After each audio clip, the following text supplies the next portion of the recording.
पोथियों में भेज देते हैं। हेलो बच्चों, welcome back to my YouTube channel Maths Plaza. तो बच्चों, आज मैं इस वीडियो में क्लास 9 के सिस्ना मैथ एक्सरसाइज 15 स्टार्ट करने वाला हूं, जिसका बेसिक क्लास हमने पहले दे दिया है। यदि आप लोग बेसिक क्लास नहीं देखे हैं, एक बार पहले बेसिक क्लास को देखिएगा तो यहाँ से एक्सरसाइज समझ में आएगा, अन्यथा समझ में नहीं आएगा। एक्सरसाइज 15 का जो है, इसमें 15.1 या 15.2 नहीं, केवल 15 है। एक्सरसाइज 15 का पहला क्वेश्चन है, रिक्त स्थानों को भरें। अब पहला का ये पहला है, यदि एक घन की प्रत्येक भुजा को कितना गुना बढ़ा दिया जाए, m गुना यदि बढ़ा दिया जाए, तो उसके पूर्व यानी पहले वाला और m गुना बढ़ाने के बाद जो नया घन बनेगा उसका दोनों के पृष्ठीय क्षेत्रफल का अनुपात क्या होगा, ठीक ना। यानी m गुना बढ़ाने से पहले घन का अनुपात कितना था, यानी घन का, ठीक। उसके बाद m गुना जब बढ़ा दिए तो घन का क्षेत्रफल कितना निकलेगा, और दोनों क्षेत्रफल का अनुपात क्या होगा, तो क्षेत्रफल का अनुपात क्या होगा, ठीक ना। तो देखो यहाँ पे तो क्या होगा, इसको पहले हमको सॉल्व करना पड़ेगा, तब पता चलेगा कि आखिर अनुपात होगा कितना। यहाँ पहले करेंगे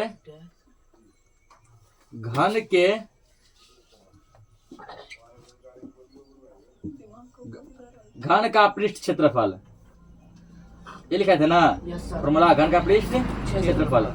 इसका तुमको फॉर्मूला बताया गया था 6 गुना भुजा स्क्वायर, जहाँ की ए मेरा क्या है, भुजा है, ये क्या है, भुजा है ना। अब बोला गया कि यदि इसको m गुना बढ़ा दिया जाए, यदि क्या किया जाए, m गुना बढ़ा दिया जाए। यहाँ लिखेंगे m गुना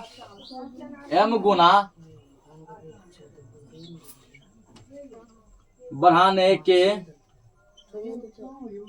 बाद नए घन का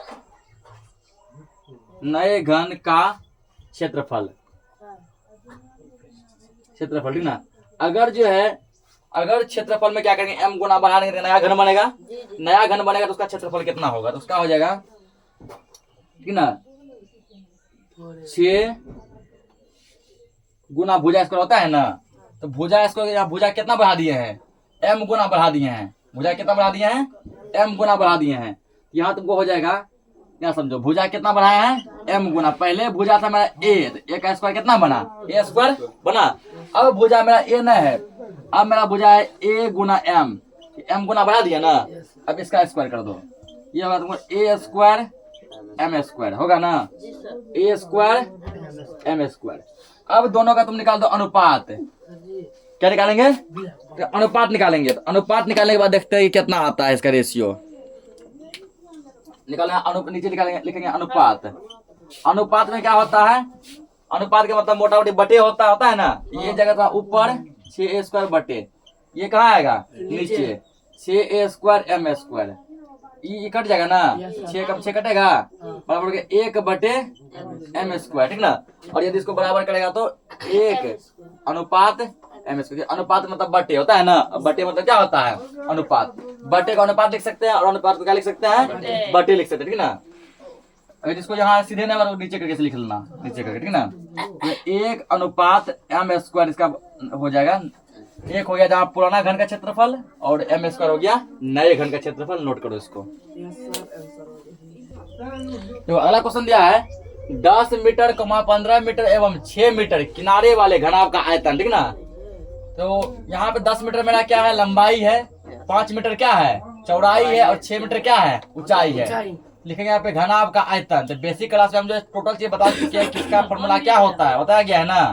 तो घनाभ का आयतन, घनाभ का आयतन जिसका फॉर्मूला हम जानते हैं LBH, जानते हैं ना, LBH। जहाँ L लंबाई है, B चौड़ाई है, H ऊंचाई है ना। L का मान मेरा कितना है, 10, B का मान कितना है, 5, H का मान है 6। कितना हो गया, 10 5 50, 50 6 300। और सब में है मीटर मीटर ना, मीटर गुना मीटर गुना मीटर, मीटर क्यूब, ठीक ना। यानी होगा यहाँ पे 300 मीटर क्यूब, ठीक ना। नोट करो इसको। तो अगला दिया है, किसी घन का एक किनारा, ठीक ना, घन का एक किनारा और घन के विकर्ण का अनुपात क्या होगा, ठीक ना। घन का किनारा और घन के विकर्ण का अनुपात क्या होगा। पहले करना क्या, दिन लिखेंगे हल में, घन का किनारा, घन का किनारा, क्या करो, माना घन का किनारा बराबर कितना होगा, a, ठीक ना। तो माना घन का किनारा कितना माने ए। घन का विकर्ण, घन का विकर्ण होता है √3 गुना भुजा, √3 गुना भुजा, √3 गुना किनारा, ये होता है। √3 मेरा हो गया, किनारा कितना माने हैं, ये माने हैं, माने है ना, क्योंकि इसे बेसिक में बताया गया था घन का विकर्ण होता है √3 गुना भुजा। यदि भुजा नाम से नहीं दिया गया है, किनारा नाम से दिया गया है, तो √3 गुना किनारा कर लिए। और किनारा का हम क्या माने हैं, ए माने हैं, ठीक है ना। तो माना कि घन का किनारा ए, तो घन का विकर्ण हो गया √3a हुआ। तो फॉर्मूला हम डायरेक्टिव लिखा है, घन का विकर्ण इतना। क्या करना है, अनुपात निकालना है ना। क्या करो, अनुपात इक्वल, अनुपात बराबर होगा a बटे √3a। ए खत्म एक बार में होगा ना, कितना हो गया 1 बटे √3 बराबर 1 अनुपात √3, ठीक ना। जिसका आंसर आ जाएगा 1 अनुपात √3। नोट कीजिए इसको। देखो क्वेश्चन दिया है 2 मीटर लंबी भुजा वाले घन से 1 मीटर लंबी भुजा वाले घन काट लिया गया, ठीक ना। पहले एक सुनो है, पहले एक बड़का घन है मान लो, ठीक ना, एक मान लो बड़ा घन है, ये मान लो हो गया बड़ा घन। इसका प्रत्येक भुजा कितना मीटर का है, 2 मीटर का। 2 मीटर इससे क्या किया गया, ठीक ना, इसको काट कर छोटा घन बनाया गया। इसका प्रत्येक भुजा कितना है, 1 मीटर, ठीक ना। कहता अब तो इसमें कुछ बचा होगा ना, इसमें से मान लो कि इतना यदि निकाल लिए, कुछ बचा होगा, तो जो पार्ट बचा उस पार्ट का आयतन कितना होगा, समझा क्वेश्चन।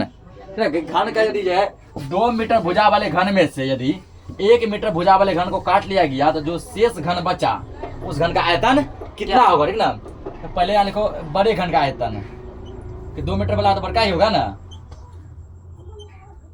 बड़े घन का आयतन।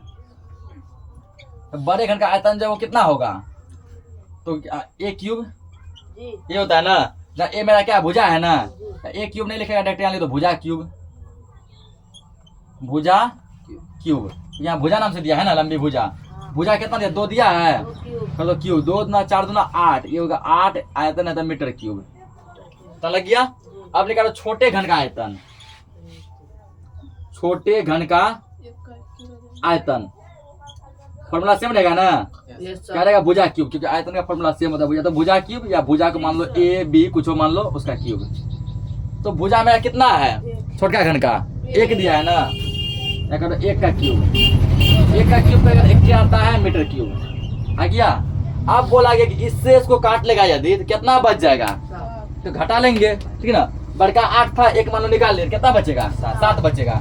लेकिन अब शेष आयतन, शेष आयतन बराबर 8 मीटर क्यूब में क्या करो, 1 मीटर क्यूब को घटा लो, कितना बचेगा, 7 मीटर क्यूब ये बचेगा, ठीक ना। तो मीटर क्यूब तुमको पहले लिख के दिया है, खाली यहाँ 7 लिखो, नोट करो इसको। तो अगला क्वेश्चन दिया है एक घन का किनारा कितना है, 10 सेंटीमीटर, तो उसका आयतन कितना होगा, ठीक है ना। तो कहीं भी किनारा लिखा होता है, कहीं भुजा लिखा होता है, ठीक ना। तो किनारा और भुजा दोनों क्या है, दोनों एक ही चीज है, उसी का नाम किनारा भी होता है, उसी का नाम क्या होता है, भुजा भी होता है, ठीक ना। तो किनारा और भुजा क्या एक है, देखो हल में, ठीक है। यहाँ पे घन का आयतन बराबर, आयतन बराबर हम लोग क्या जानते हैं, भुजा क्यूब जानते हैं ना। कहीं कहीं भुजा को ए भी लिखा होता है, ठीक ना। ए लिखो, किनारा लिखो या भुजा लिखो। मान लो भुजा का क्यूब कर दिए। अब भुजा कितना दिया गया, 10 दिया है, 10 का क्यूब करो, 10 गुना 10 गुना 10 कितना होगा, 1000 होगा, ठीक है ना। क्या लग रहा है, सेंटीमीटर ना, क्यूब में लगता है सेंटीमीटर क्यूब, नाम से क्यूब है ना, ये क्यूब लगेगा, क्योंकि 1000 सेंटीमीटर क्यूब तुमको ऑलरेडी लिख के दिया गया। बताओ इससे आसान अब क्या होगा, नोट करो इसको। तो अब क्या दिया अगला क्वेश्चन, एक घन का किनारा कितना दिया है, 7 सेंटीमीटर।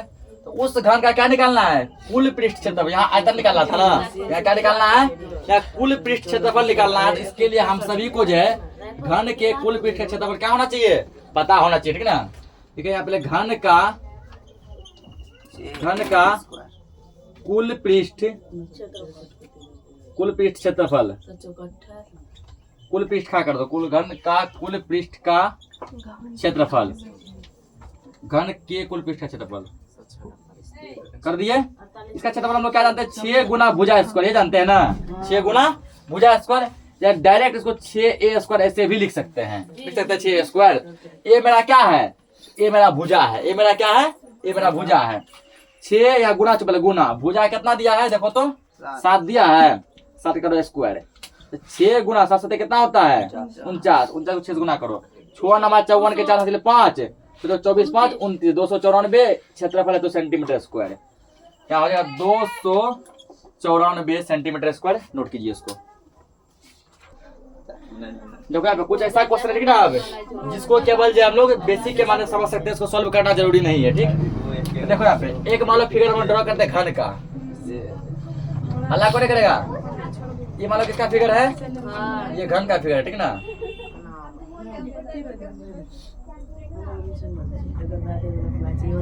ये घन हो गया, उसको एक फिगर हम लोग बनाते किसका, घनाभ का। फिगर देखेंगे सब क्वेश्चन बनेगा।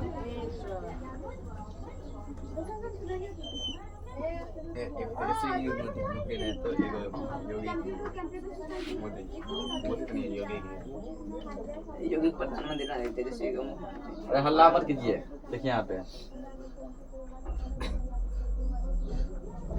किसका फिगर बन गया, घनाभ का, ठीक ना। ये तुम्हारा घन हो गया और ये क्या हो गया, घनाभ हो गया। अब यहाँ देखो बस देखते चलना है और जवाब देते चलना है। एक घन में सतह होता है, सतह होता है पट्टी, कितना पट्टी देखो, एक ऊपर है एक नीचे, 2 हुआ, एक इस साइड एक इस साइड, 4 हुआ, एक आगे एक पीछे भी तो होगा ना, तो कितना हो गया टोटल 6। कितना सतह होता है, 6 सतह होता है। अगला, किसी घनाभ में सतह कुल संख्या, घनाभ में सेम क्रम, ऊपर नीचे बाएं दाएं आगे पीछे, कितना होगा 6 सतह। घनाभ में कितना सतह होता है 6। अगला, किसी घनाभ में किनारों कुल संख्या, कितना किनारा मतलब होता है लाइनिंग बिंदु, क्या पूछा है घनाभ ना। देखो यहाँ पे 1 2 3 4, 4 यहाँ हुआ, 4 नीचे भी है ना, 8 हुआ, उसके एक ये बगल से 9, एक ये 10, एक यहाँ पे 11, एक यहाँ कितना है 12। घन में कुल कितने किनारे होते हैं, घनाभ में 12 होता है, ठीक ना। उसके बाद दिया गया किसी घन में किनारे होते हैं, घन में भी सेम सिस्टम है ना, घन में भी सेम है। देखो 4 ऊपर है ना, और कहाँ है 4 को नीचे हुआ, कितना हो गया 8, 2 इस साइड से 10, 2 इस साइड से, कितना हो गया 12। इसको लाइनिंग को किनारा कहते हैं, 12 हो गया, ठीक ना। घन या घनाभ में कुल शीर्ष, शीर्ष का मतलब है कोना, शीर्ष को कोना भी कहते हैं, क्या कहते हैं घन या घनाभ। कोना भी पूछा किसी गिन दो, 1 2 3 4 5 6 7 8, कितना शीर्ष होता है 8 शीर्ष होता है, ठीक ना। घन या घनाभ में विकर्ण, तो विकर्ण यहाँ ठीक ना, यहाँ दिखाने पाएगा उसको, विकर्ण याद रखो, विकर्ण कितने होते हैं 4 होते हैं। इसी के साथ जो ना ये क्वेश्चन नंबर 1 कंप्लीट हो गया, बाकी क्वेश्चन हम अगले लेक्चर में देखेंगे। तब तक के लिए जय हिंद।